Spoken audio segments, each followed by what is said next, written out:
Hi అండి.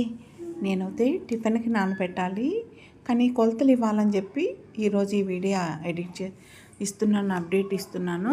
ఈ video ఏమిటంటే, మనం ఇప్పుడు ఉద్దిపప్పు మితం తెలియదు అంటారు కదా, దానికోసం ఈ వీడియో చేస్తున్నాను. ఇప్పుడు 1/2 కేజీ బియ్యము టిఫిన్కి వేస్తే దానికి 100 గ్రాముల ఉద్దిపప్పు వేయాల్సిందే.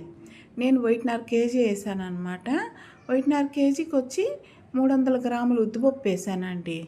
ఎందుకు చెప్తున్నా అంటే, 300 గ్రాములు ఉద్దిపప్పు వేసిన, మెంతులు వేసినాను, నానబెట్టాను అనమాట. ఇంకొకటి దీంట్లో మెన్షన్ చేయాల్సింది ఏమంటే, మీరు అటుకులైనా వేసుకోవచ్చు. మేమంతా ఉప్పుడు బియ్యం అవన్నీ ఏమేమంటే అటుకులు వేసుకోవచ్చు. లేదు ఇంట్లో అన్నం మీరు వండుంటారు కదా, ఆ అన్నం ఉంటుంది కదా, అన్నం ఆడ వేసుకోండి. నేను ఆ రోజు ఫ్రెష్గా అంటే ఇప్పుడు పొద్దున్న నానేస్తాము, మనం సాయంకాలం కదా మనం మిషన్కి ఇస్తాము. ఆ లోపల ఏం చేస్తున్నాను, నేను మధ్యాహ్నం రైస్ దీనికనే వేడివేడిగా రైస్ చేసి దీంట్లో ఇచ్చానమాట. కానీ ఫ్రెండ్స్, నేను ఈ వీడియో సేవ్ చేసి పెట్టుకోండి, చాలామందికి ఉపయోగపడే వీడియో, మంచి వీడియో ఆడ. కానీ ఇప్పుడు నేనుడా అనుకో, ఫస్ట్ టిఫిన్కి ఎలా వేయాలో ఏంటో అని నేను చాలా ఆలోచించేది. మెంతులు వేసుకుంటే దోశ చాలా బాగా వస్తుంది, ఇడ్లీ కానీ దోశ కానీ చాలా బాగుంటుంది. షుగర్ ఉండే వాళ్ళకైతే ఇంకా బాగుంటుంది. కాబట్టి మెంతులు యాడ్ చేయాల్సిందే మనకు టిఫిన్కి. ఓకేనా ఫ్రెండ్స్? కాబట్టి మిస్ కాకండి, ఈ వీడియో ఉపయోగపడుతుంది, సేవ్ చేసి పెట్టుకోండి.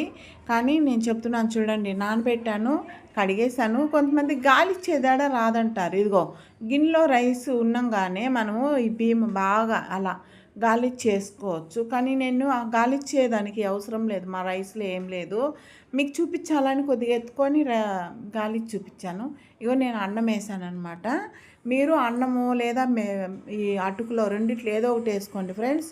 టిఫిన్ అయితే సూపర్గా వస్తుంది, తినాలే కానీ చాలా చాలా బాగుంటుంది. అంత బాగా వస్తుంది. ఇడ్లీ ఏడ పత్తి పువ్వులాగా ఉంటుంది తెలుసా, అసలు ఎంత మెత్తగా ఉందే అని అనిపిస్తుంది మనకి టిఫిను. నేను ఇలా నానబెట్టాను, మీకు ఎలా సౌకర్యం అనిపిస్తే అట్లా వేసుకోండి.